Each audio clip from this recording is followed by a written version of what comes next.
Hi, my name is Libby Van Brocklin, and this is my presentation on GFL Environmental, the Strategic Analysis. I'm just going to show the slide and then talk about it, and then we can move on. So let's get started. A little bit of history on the GFL Environmental is GFL Environmental was founded in 2007 by Patrick Dovigi. I don't know if that's how you say his name, but so they've been around for quite a while, but it's also a fairly new company in the scheme of companies. So they were initially focused on waste management in Canada. So they were mostly in Canada and just focused on waste management. And then they moved down into all of North America and kind of broadened their services and what they do.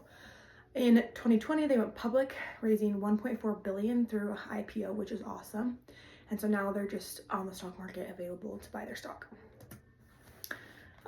So what they actually do, this is a fleet of their vehicles, but GFL Environmental focuses on a few different environmental services. So they do residential and commercial waste collection. So just like your classic average pick up garbage on garbage day, take your recycling, empty dumpsters, that whole situation. They also have recycling programs just to start and strike the recycling initiatives and just get that ball rolling and continue to help the environment in that way. And then they do soil and landfill diversion efforts, which is awesome as well. As we get more populated in all of our urban areas, it's important that we know where our landfills can go, and then changing those landfills to be used into productive things. Like landfills are turned into golf courses sometimes and just other places that are useful again. And then they also do excavation and shoring services as well, which is very unique. A lot of like these other of their competitors don't do anything like that. So it's cool that they have that because it really sets them apart from the rest of their competition. So GFL's mission, I got this straight from their website and I'm just going to read it really quick. It says, at GFL, our vision is to be green for life. It is the core of our corporate strategy and central to the work that we do. We achieve this by providing accessible, cost-effective, and sustainable solutions to our customers and the communities we serve that allow them to reduce their carbon footprint. So they're just really focused on, like all waste management and environmental companies, they're just focused on reducing the carbon footprint, like they said, and just helping the environment be better altogether, acknowledging that waste is a thing that happens and we have to just take care of it in the right way. Their current market position, that slide. So currently they're the fourth largest environmental service provider in North America, which is awesome. They're huge. The top four that I kind of found on the web was waste management, which is the WM. We see that all the time. Then Republic Service, and then Waste Connections, and then GFL Environmental. So they're very big. They have a very good competitive edge as of right now. Then the market capitalization that I found doing a little bit of research was 6.5 billion, which is awesome. And then a really good strength that GFL Environmental has that I found is that they keep on having really good acquisitions and investments. So a couple things they've invested in the last couple of years is in 2021, they acquired TerraPure. In 2022, they acquired Sprint Waste Services. And then just this year, they acquired Angelo's recyclable material. Angelo's recycles materials. Sorry, read that wrong. And that was just in 2024 this year. So they have that really good strength of bringing along and acquiring companies, which is honestly how you can grow really big as a company. For my financial analysis, I just took some information off of Yahoo Finance. So the first one, and I used the competitors that were in the assignment. So first of all, I have the current stock price and then versus the year ago stock price because I thought that was an interesting comparison. And then I put in the 2022 revenue for everybody and the 2022 total debt for all these companies as well. So I'm just going to kind of read over the numbers and kind of explain. So GFL Environmental's current stock price is at 46.03, and that was today as I checked it. And then a year ago, they were at 29.14. So this is pretty good growth. It's not like they've doubled or anything crazy, but they are growing good, which is a good sign. It hasn't gone down, which is really good. Yes, it's fluctuated, but to think from a year ago to date, it's grown. That's a good sign. 2022 revenue for GFL was $7,515,500. and their total debt is $9,679,100. Those two numbers, obviously our total debt is more still, which is not ideal.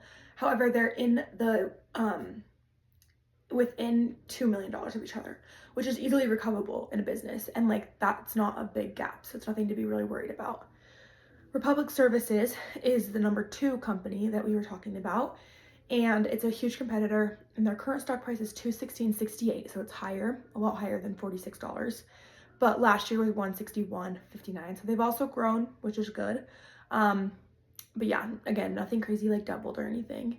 And then their 2022 revenue was $1,494,000, and their 2022 total debt was $12,081,400. And those numbers are very different. They're $11 million different, which raises red flags to me, at least, just like right off the bat. Now, I didn't do much looking into detail on why that would necessarily be, but just off of the bat, like that's not a good sign. Casella Waste is the next one I did, and it's their current stock price is $111.21, and then a year ago was 84 cents or $84.29. Their 2022 revenue was $1,264,000, and the 2022 total debt was $1,118,000. So those are even closer. Your total debt is less than your revenue, which is awesome in comparison. Now, of course, the total debt doesn't mean that like your revenue needs to be more than that, because your revenue is every year and your total debt isn't like getting that much bigger every year, obviously. So that's a little bit about the financial analysis. For my external analysis, now onto this slide, I did a pestle analysis, and then I did a 5 forces model. So the pestle analysis is political, economic, social, technological, environmental, and legal. So the ways that it's affected by politically is government regulations for waste and recycling influence operations hugely. They're very, stuff like dropping waste and recycling and everything like that is very highly regulated by the government, federal and state. So it's important because it's a big factor in whether or not they can do certain processes and stuff like that. As of the economic influence, the inflation of fuel costs was one really big thing that I noticed. As your fuel costs go up, it's going to affect it a lot because they have lots of machinery that requires fuel. And then also like other economic shifts can affect construction and such.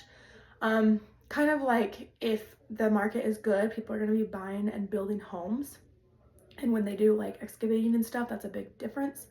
And then it also can just affect a lot of different little things as well. Socially, so lately there's been an increase of concern in sustainability and eco-friendly waste solutions, and that can also have a really good big effect on the company, because if people agree with what you're doing, then awesome, you're going to do better. If not, then you won't. So it's important that whatever they do aligns with the goals of what everyone wants. So like if now in our world people are more concerned with sustainability and with staying green, then GFL Environmental needs to make sure they keep up with that to maintain their reputation. Technologically, there's a lot of technological advancements that will create room for improvement when it comes to like efficiency and profitability. So one example that I had was just vehicles that are like go green vehicles, so as these vehicles become cheaper to man, then they don't have to spend as much on gas and stuff, and then it's more profitable, and then efficiency can also go up as well. So there's lots of different ways there that there could be big technology things that influence this company a lot. Environmentally, there's pressure on companies, like I kind of talked about earlier, is like as people want the environment to go green, there's going to be a big change in that. Just lots of concern for going green. Legally, again, there's very strict waste and dumping laws that can increase costs just for compliance, licenses and stuff like that. Just it's going to make your costs go up because those things are expensive. So yeah, that's basically the pestle analysis. Then the 5 forces model. So the first thing that I talked about is the threat of new entrants, which is pretty low just because entry barriers are high, because equipment costs right off the bat are a lot. You have to have a lot of equipment. And then second, compliance costs once again are expensive. Where once you have trucks, where are you dumping your stuff? Where are you taking recycling? Just things like that you have to figure out. and it's hard to do because of all the regulations. Supplier power is, I figured that it's relatively low based on my research because suppliers of equipment, gas, and technology are needed and they're very abundant. So it's like they're everywhere. You're not necessarily going to be like, oh, this is the only one you can go to. Buyer power is moderate to high. Large clients, it would make it a little bit higher, but they also serve a lot of residential small clients. So it kind of just depends there. And then the threat of substitutes is pretty low just because waste management in general is always going to be needed. It's considered an essential work.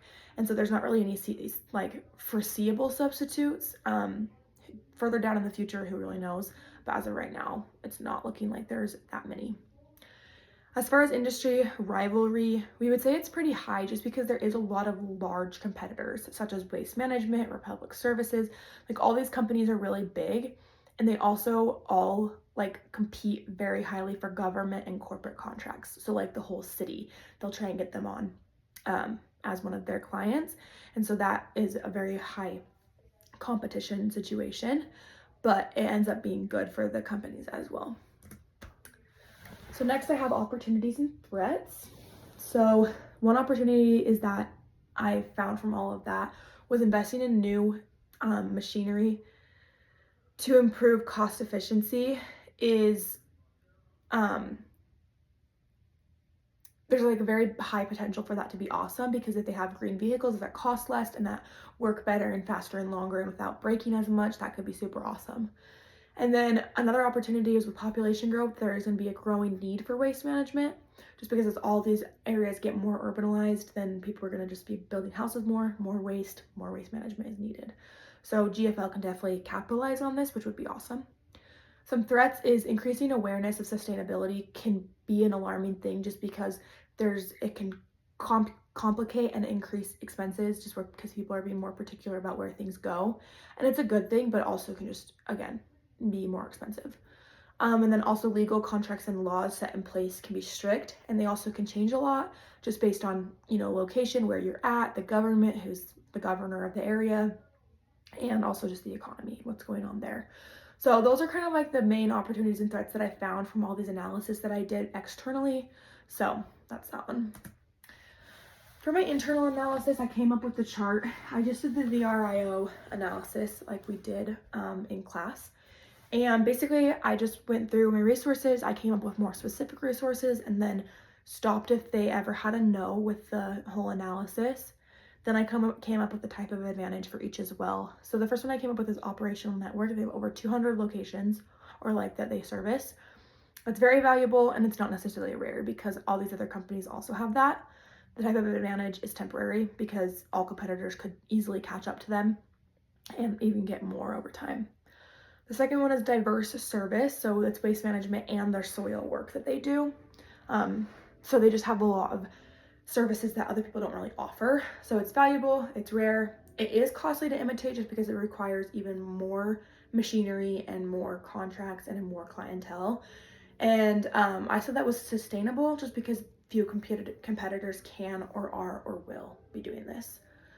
Third one is a strong customer base. They have over 4.3 million residential households that they service, which is a lot. So that's valuable. It is rare because it's a lot more than other of these had.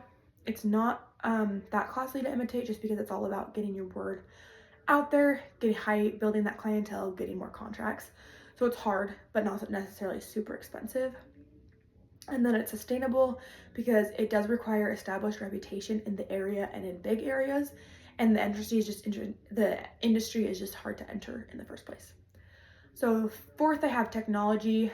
They have advanced recycling technology that I was reading about, which is valuable, and it's not that rare though because it's also temporary because other competitors will just buy that technology or get it or build their own technology.